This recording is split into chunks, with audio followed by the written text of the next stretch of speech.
Madame, Monsieur, bonsoir. Merci de nous rejoindre à la une de l'actualité.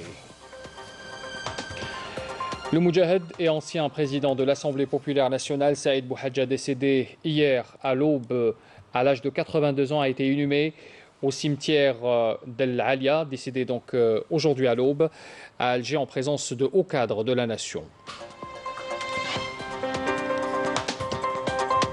Le ministre de l'Intérieur, des collectivités locales et de l'aménagement du territoire, Kamel Beljoud, affirme depuis Skikta que l'État est disposé à prendre toutes les mesures nécessaires pour la prise en charge des citoyens sinistrés par la suite de la secousse tellurique ayant frappé la wilaya dimanche dernier.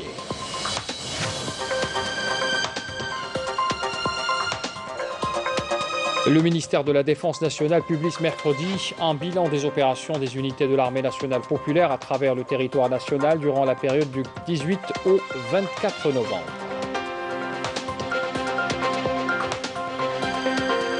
Et puis on parle également ce soir de la légende argentine du football, Diego Maradona, qui venait de fêter ses 60 ans. Diego Maradona est mort d'un arrêt cardiaque dans la banlieue de Buenos Aires. Le gouvernement argentin a décrété 3 jours de deuil national. Voilà pour les titres que nous allons développer ce soir. Bienvenue à tous. Le Moudjahed et ancien président de l'Assemblée populaire nationale, Saïd Bouhadja, décédé ce mercredi à l'aube à l'âge de 82 ans, a été inhumé au cimetière d'El Alia cet après-midi à Alger. Les funérailles se sont déroulées en présence notamment du président du Conseil de la Nation par intérim, Salah Goudjil, du président de l'Assemblée populaire nationale, Slimane Chennine, du Premier ministre, Abdelaziz Jarrad, et du conseiller à la présidence de la République, Abdelhafid Allahoum, plusieurs fois Mohafed au sein du parti du Front de Libération Nationale. Le défunt était membre du bureau politique de ce parti des années durant jusqu'à sa dernière composante en août dernier.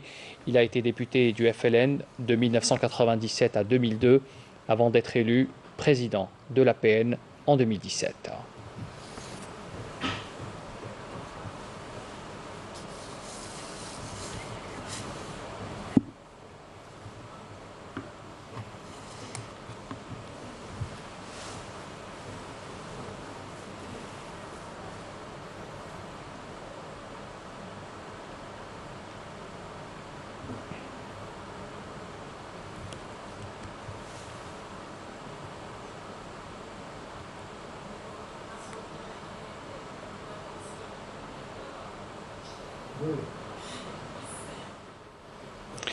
Le conseiller à la présidence de la République, Abdelhafid Allahoum, a présenté ses condoléances à la famille du défunt Saïd Bouhadja en évoquant la disparition d'un moudjahed vaillant et un politique chevronné.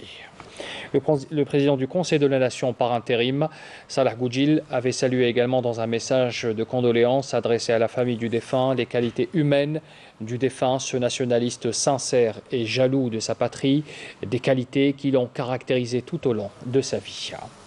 Le président de l'Assemblée populaire nationale, Slimane Chennine, a affirmé également dans un message de condoléances que l'Algérie avait perdu aujourd'hui un vaillant moudjahed et un politique chevronné.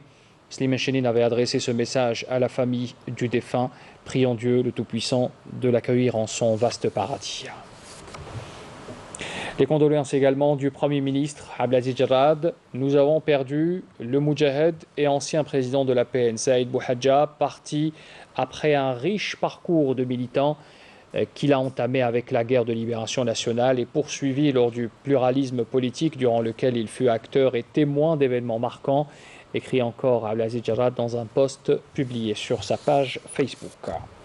Le général de corps d'armée, Saïd Chengeliha, chef d'état-major de l'armée nationale populaire, présente également en son nom et au nom de l'ensemble du personnel de l'ANP ses sincères condoléances et sa profonde compassion à la famille du défunt, priant Allah le Tout-Puissant d'accorder au défunt sa sainte miséricorde, de l'accueillir en son vaste paradis parmi les martyrs et les valeureux saints, et d'octroyer à sa famille et à ses proches tout le courage et la force en cette épreuve dure. Le ministre de la Communication, porte-parole du gouvernement, Amar Belhimer, a également présenté ses condoléances à la famille du Moudjahed et ancien président de l'Assemblée populaire nationale, Saïd Bouhadja. Et puis également le président de l'autorité de régulation de l'audiovisuel, Mohamed Louber, a présenté aussi ses sincères condoléances à la famille du Moudjahed et ancien président de l'Assemblée populaire nationale, Saïd Bouhadja, décédé ce mercredi à l'âge de 82 ans.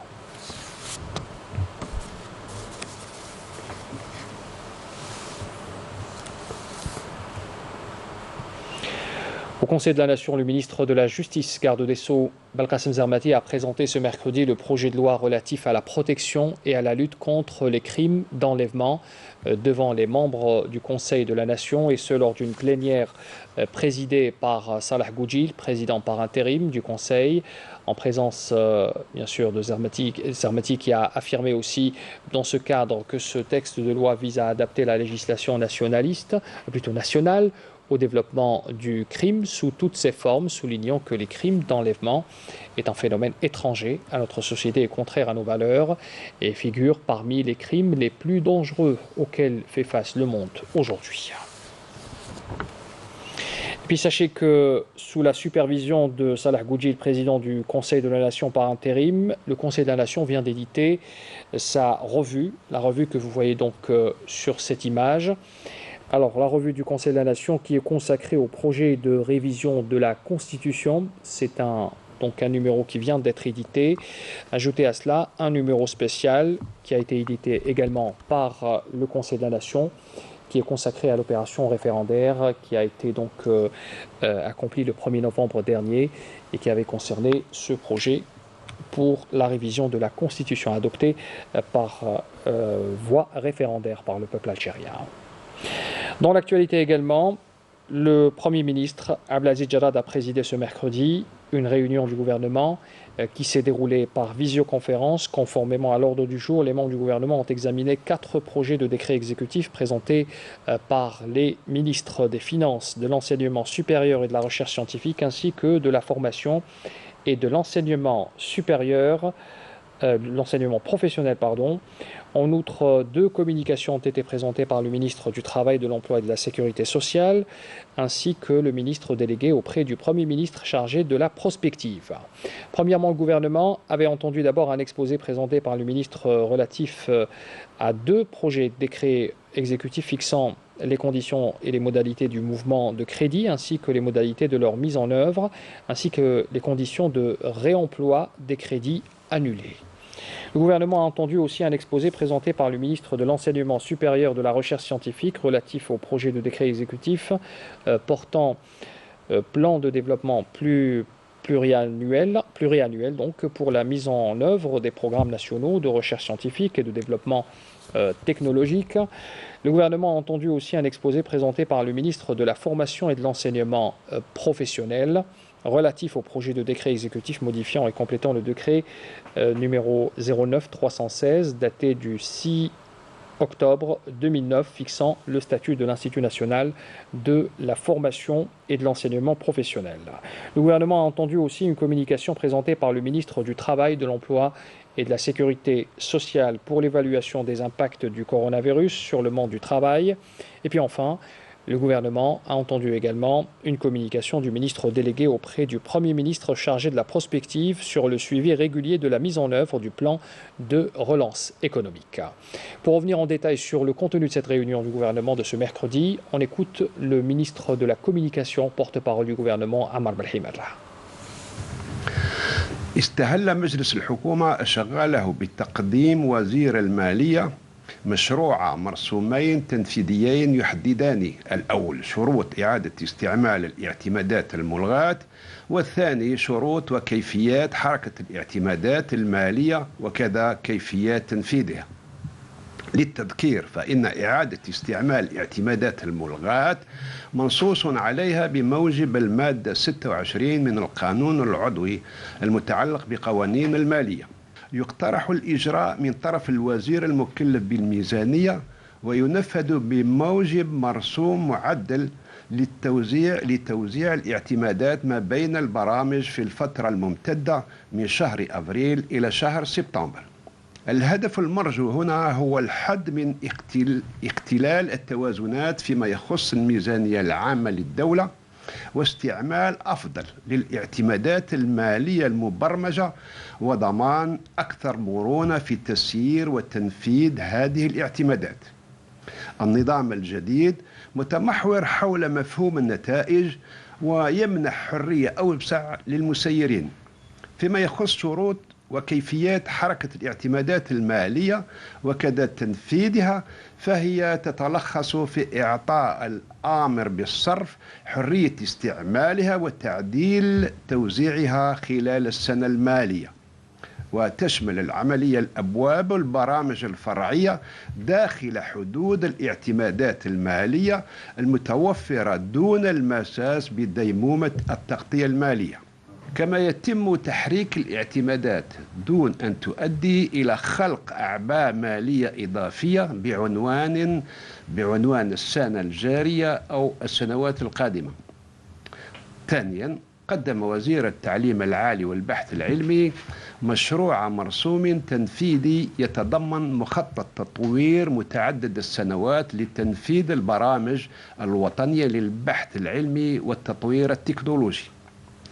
يعطي هذا النص الأولوية للبرامج المدرجة في مخطط عمل الحكومة، وهي كالتالي: أولا الأمن الغذائي، ثانيا صحة المواطن، وثالثا الأمن الطاقوي. ولقد تم توزيع 750 مشروع بحث ذات أولوية في ماي 2017 سيتم تنفيذها على مدار 5 سنوات. بالنسبة للبرامج المدرجة في مجال الأمن الغذائي، فهي تسعى إلى ترسيخ سياسة فلاحية مستدامة ورفع إنتاج البروتينات الحيوانية والنباتية من الأصل المائي والحد من تدهور النظم البيئية الطبيعية، كما تهدف إلى مكافحة التصحر والتسيير العقلاني للمياه. بالنسبة للبرامج الخاصة بصحة المواطن، فإن الوضع الصحي لبلادنا يبرر تحديات رئيسية يجب رفعها للتقليص من العبء المزدوج لمعدلات الاعتلال والوفيات بسبب الانتقال الوبائي. بالنسبة لبرنامج البحث في مجال الأمن الطاقوي، فهو يتمحور حول وضع الإطار التشريعي والتنظيمي لإنتاج الطاقات المتجددة وتسويقها، وإدراج القدرات الوطنية المعتبرة، وتشجيع نشاط اقتصادي حقيقي موجه نحو الطاقات المتجددة والأمن والانتقال الطاقويين. ثالثا، قدمت وزيرة التكوين والتعليم المهنيين مشروع مرسوم تنفيذي يعدل ويتمم نصا سابقا لسنة 2009 يحدد القانون الأساسي للمعهد الوطني للتكوين والتعليم المهنيين. وتصب التعديلات المقترحة في المحاور التالية: توسيع مهام المعهد، ومن ثم إعادة النظر في تنظيمه الداخلي، إعادة النظر في تشكيلة مجلس توجيه المعهد ومجلسه العلمي وتوسيع مهام هذا الأخير. رابعا، كما قدم وزير العمل والتشغيل والضمان الاجتماعي قدم عرض يتعلق بآثار جائحة كوفيد-19 على عالم الشغل خلال الأشهر 10 الأولى من السنة الجارية. لقد بلغت أيام العمل غير المؤداة ما يقارب 1,000,000 يوما، يمثل القطاع العمومي ما نسبته 85%. يدل هذا الرقم على اضطرابات تعمل مفتشية العمل على تسويتها، وهي أقل حدة مقارنة مع السنة الفارطة، حيث سجل تراجع ما نسبته 62%. خامسا وأخيرا، قدم الوزير المنتدب لدى الوزير الأول المكلف بالاستشراف قدم عرضا حول متابعة تنفيذ مخطط الإنعاش الاقتصادي الذي يحدد النشاطات القطاعية والمتقاسمة التي أوصى بها المؤتمر الوطني المنعقد شهر أوت الفارط، والذي أحصى 150 توصية تندرج في إطار تحسين ظروف المعيشة الخاصة بمناطق الظل، حيث سجل ما يقارب 10,000 مشروع طور التنفيذ في هذه المناطق. وفي ختام اجتماع الحكومة المنعقد لنهار اليوم، أكد الوزير الأول على أهمية دور الرقمنة والإحصائيات في بعث السياسة الاقتصادية الجديدة، كما تعد مكافحة البيروقراطية والفساد من بين أولويات النشاط الحكومي للقطيعة مع الممارسات السابقة. Le Premier ministre Abdelaziz Jarrad a salué ce mercredi à l'occasion de la célébration de la Journée internationale pour l'élimination de la violence à l'égard des femmes. Les initiatives entreprises et les efforts consentis pour éradiquer toute forme de violence faite aux femmes en Algérie. Le Premier ministre avait écrit dans un tweet « Je salue la femme algérienne, travailleuse, militante, résistante, porteuse d'espoir et de vie. Respect à toutes ces braves femmes algériennes. » Le ministre de l'Intérieur, des collectivités locales et de l'aménagement du territoire, Kamel Beljoud, était à Skikda aujourd'hui. Il a affirmé sur place que dans cette ville, l'État est disposé à prendre toutes les mesures nécessaires pour la prise en charge des citoyens sinistrés à la suite de la secousse tellurique, vous le savez, qui avait frappé cette région dimanche passé. Yamina Saïdji. La commission de wilaya de Skikda, chargée du recensement des sinistrés du tremblement de terre ayant frappé dimanche la wilaya, a présenté un rapport détaillé sur les résultats de l'opération de recensement dans la commune de Ain Bouzien, région classée comme étant la plus affectée par le séisme. Le ministre de l'Intérieur, des collectivités locales et de l'aménagement du territoire, Kamel Beljoud, a affirmé à ce titre que l'État est disposé à prendre toutes les mesures nécessaires pour la prise en charge des citoyens sinistrés. سوف نتخذ ما يجب اتخاذه من إجراء للتكفل بهؤلاء العائلات كلهم وبدون استثناء. Les mesures nécessaires seront mises en place pour la prise en charge des familles sinistrées sans exception. Et les aides seront mobilisées pour les opérations de restauration. Les familles dont les foyers sont menacés d'effondrement doivent quitter leur maison le temps de la restauration.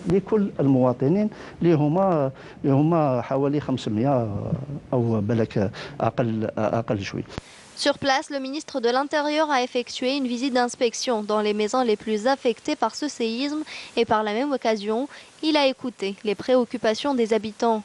ونزيد نجيب كي تخدموا نزيد نجيب اليوم جينا لمشكل اللي هو مشكل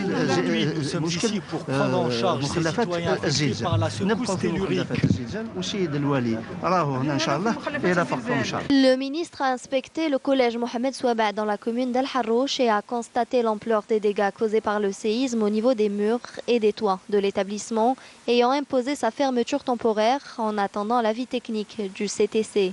Kamel Beljoud a également visité l'hôpital d'El Harrouch où des fissures graves se sont produites. وزارة التربية راه تتابع بالتنسيق مع مختلف المتداخلين كل ما يجري. Le ministère de l'Éducation nationale, en coordination avec les différents intervenants, s'occupe de suivre ce qui se passe au niveau de chaque établissement scolaire sur le territoire national. Le ministre de l'Éducation s'est exprimé, le ministre de la Santé également.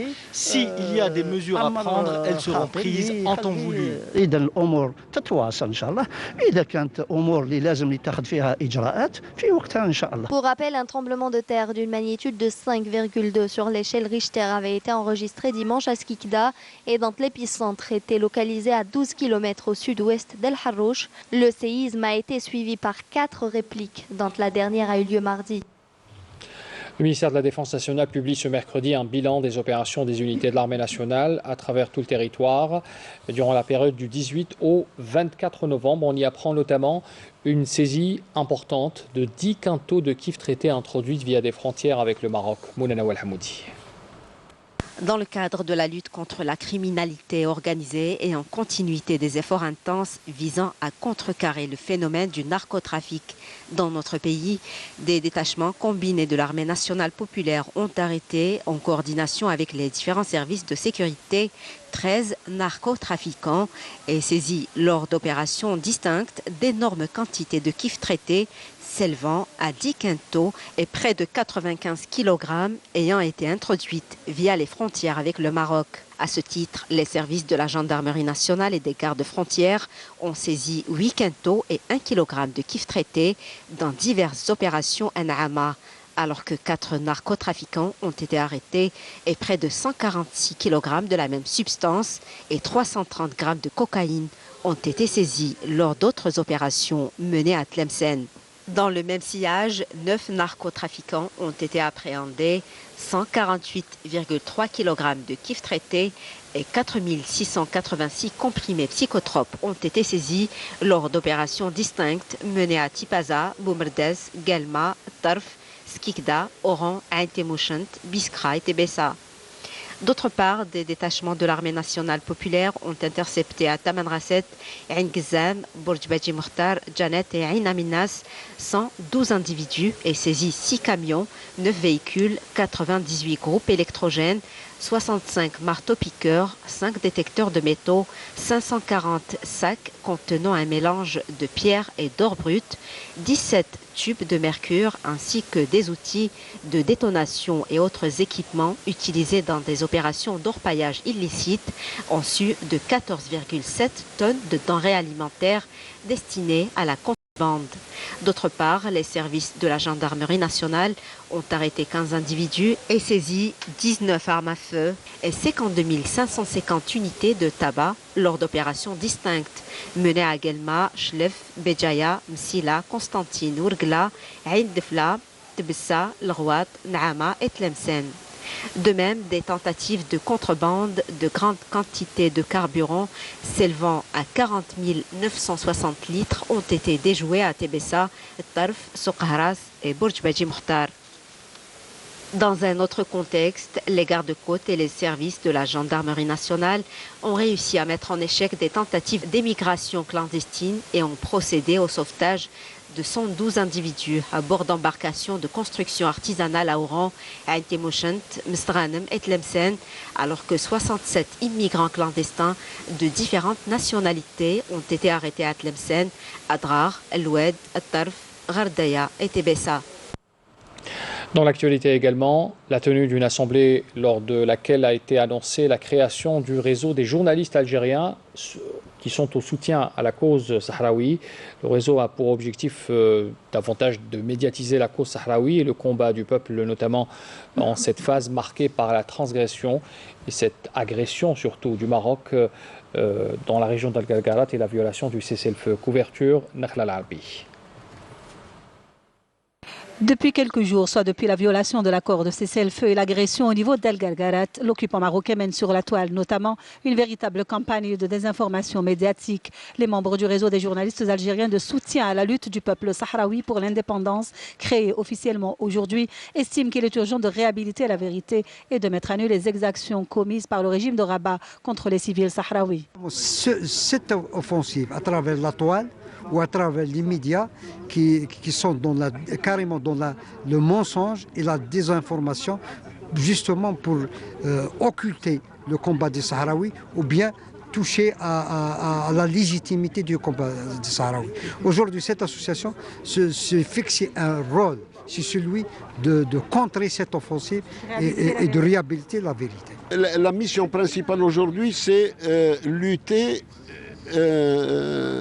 c'est mettre en exergue la vérité. Il y a la vérité qui est enterrée. Cette association est là pour rappeler toujours quelle a été l'action de ce Makhzen. Il sert les intérêts de qui? Il ne sert pas les intérêts du peuple marocain, il sert les intérêts de puissances étrangères et une partie de la population marocaine. Pour appeler les choses par leur nom, il sert les intérêts de la bourgeoisie marocaine. Point à la ligne.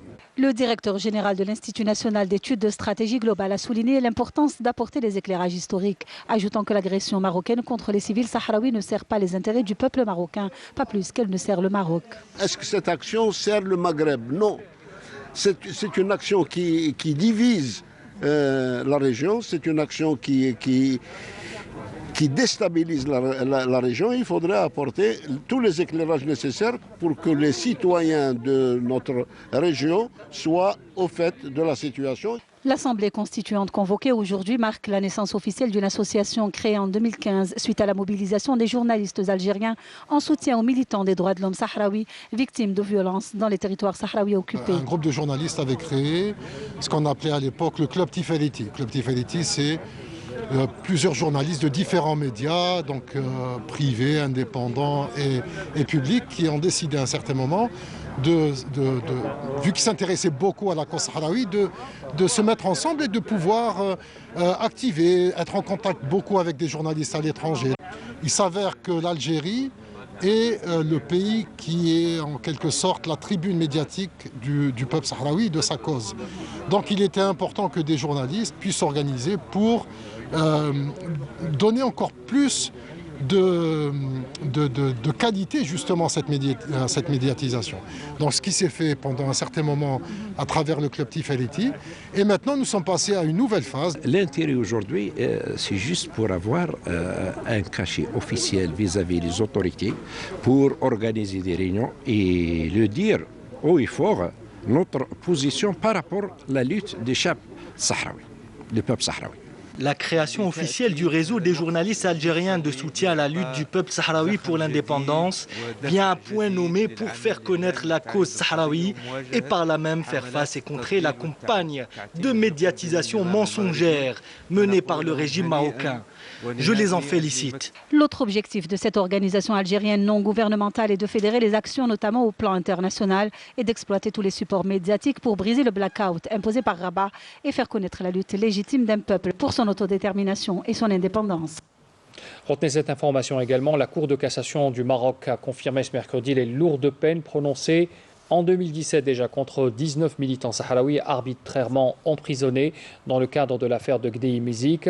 C'est ce que rapporte l'agence espagnole EFE. La Cour de cassation, la plus haute juridiction marocaine, avait rejeté donc ce pourvoi des prisonniers politiques sahraouis condamnés à des peines allant de 20 ans de prison à la réclusion à perpétuité lors d'un procès expéditif qui a duré un quart d'heure seulement. Les détenus sahraouis ont été condamnés tout d'abord par un tribunal militaire, il faut le rappeler, en 2013, puis par une cour d'appel civile en 2017. L'affaire remonte au 8 novembre 2010, lorsque les forces de l'ordre marocaines avaient démantelé sauvagement le campement de Gdei Mizik, qui comptait environ 6500 tentes installées par des Sahraouis un mois plus tôt pour protester contre les mauvaises conditions socio-économiques au Sahara occidental occupé par le Maroc depuis 1975. On revient en Algérie pour parler du bilan de la Covid-19 en Algérie. 1025 nouveaux cas confirmés de coronavirus, 642 guérisons, 20 décès ont été enregistrés durant les dernières 24 heures.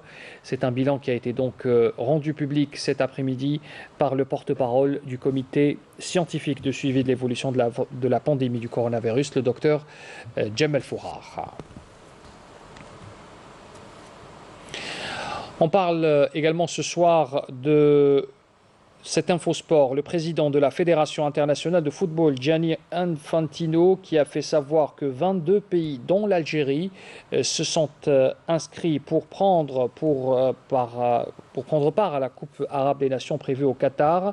Ça sera du 1er au 18 décembre de 2021, c'est ce qu'a rapporté l'instance mondiale hier soir sur son site officiel.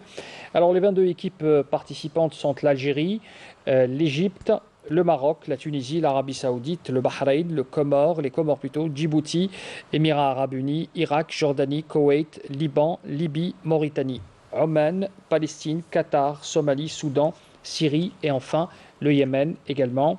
Les 16 équipes qui participeront à la phase finale seront réparties en 4 groupes, dont les 2 premiers se qualifieront pour les quarts de finale. Au total, 32 matchs se tiendront sur 18 jours, une compétition qui sera l'occasion idéale pour tester les opérations des installations avant Qatar 2022.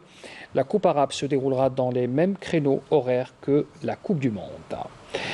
On parle également de sport et de football en Algérie avec les derniers préparatifs avant la reprise du championnat de football qui reprendra du service le week-end prochain avec après plus de 8 mois d'arrêt en raison de la pandémie. Plusieurs mesures et recommandations ont émané de la tutelle de football pour que toutes les structures soient prêtes pour accueillir les rencontres officielles à l'est du pays par exemple.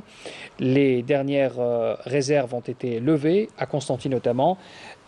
Où la visite de la commission d'évaluation de la reprise de compétition vient de finaliser ses travaux. De Constantine, Smaïl Baqaitia.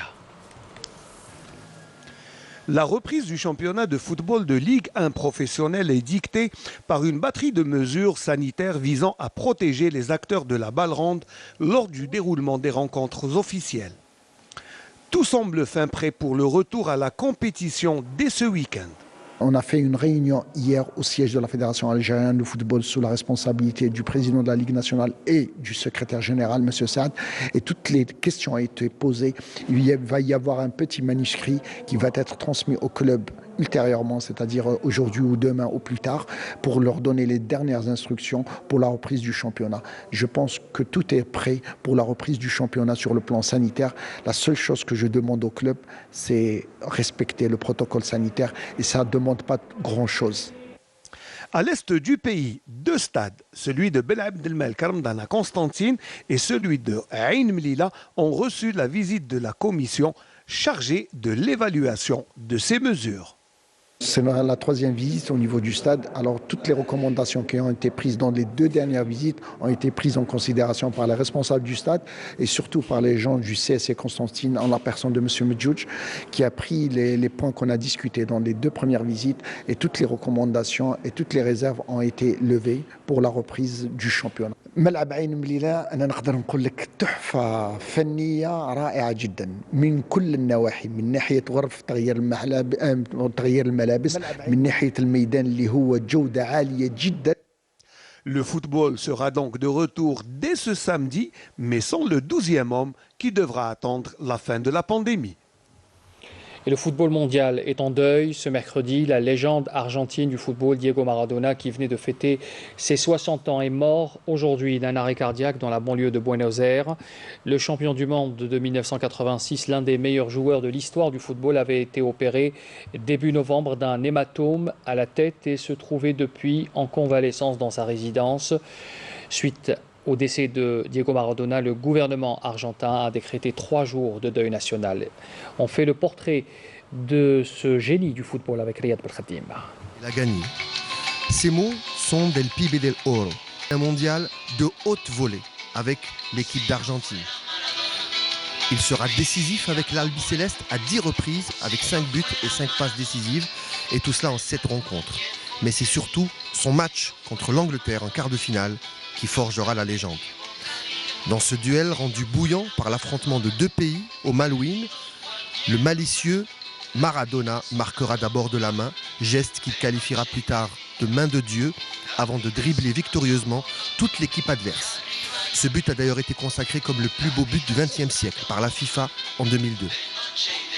Malgré un mondial espagnol en 82 complètement raté et une Coupe du Monde 90 perdue en finale, et Marqué était élu meilleur joueur de l'histoire des Coupes du Monde par le magazine américain Times devant Pelé et Beckenbauer, excusez du peu. Idole en Argentine, Diego l'est également à Naples en Italie, qu'il l'avait transféré pour un montant record à l'époque, 7,5 millions de $. Accueilli par 75 000 personnes au stade San Paolo de Naples lors de l'été 84, il va vite s'imposer comme l'un des meilleurs joueurs du monde. Entre 87 et 90, il est au sommet de son art. Il remporte le doublé, Coupe Championnat en 87, sacré meilleur buteur de la Serie A en 88. Il gagne la Coupe de l'UEFA en 89, première fois pour le Napoli, avec une note de 10 sur 10. Dans la Gazzetta dello Sport, c'était en finale contre Stuttgart, puis encore un Scudetto en 90. Maradona, c'est aussi des frasques extrasportives. Cette grande carrière a été jonchée de frasques sur les terrains et en dehors, car à l'inverse de l'autre idole argentine, Lionel Messi, Diego était tout sauf lisse. En 91, il a été contrôlé positif à la cocaïne après un match joué avec le Napoli contre Bari.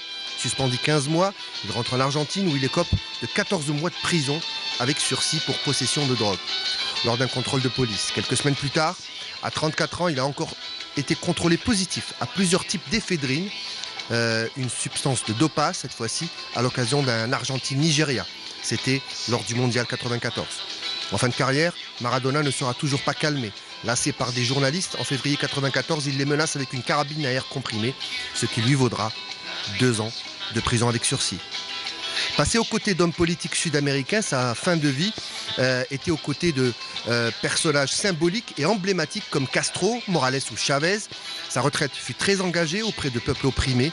Poursuivi par le fisc italien, il passera plus de temps en cure de désintoxication et d'amaigrissement, ainsi que sur les plateaux de télévision qu'au bord d'un terrain de football, où sa carrière d'entraîneur ne sera malheureusement pas à la hauteur de celle du joueur. Pour les puristes, il y aura un avant et un après Diego. Avec Maradona, le football est plus qu'un sport, c'est un art. Un art singulier qui vient de perdre l'un de ses plus grands créateurs. Un bel hommage donc dressé pour ce formidable joueur qui vient nous quitter aujourd'hui. Le rappel des titres avant de clore ce journal. Le Moudjahed et ancien président de l'Assemblée populaire nationale Saïd Bouhadja, décédé ce mercredi à l'aube à l'âge de 82 ans, a été inhumé cet après-midi au cimetière d'Al Alia en présence de hauts cadres de la nation.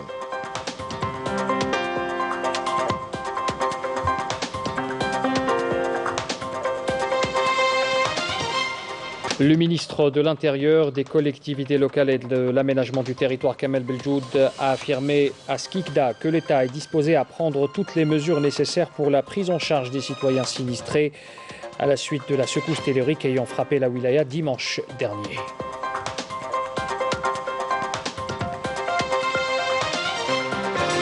Le ministère de la Défense nationale publie ce mercredi un bilan des opérations des unités de l'armée nationale populaire à travers le territoire national durant la période du 18 au 24 novembre. Et puis on vient de le voir, la légende argentine du football, Diego Maradona, qui venait de fêter ses 60 ans, est mort aujourd'hui d'un arrêt cardiaque dans la banlieue de Buenos Aires. Le gouvernement argentin vient de décréter 3 jours de deuil national en sa mémoire.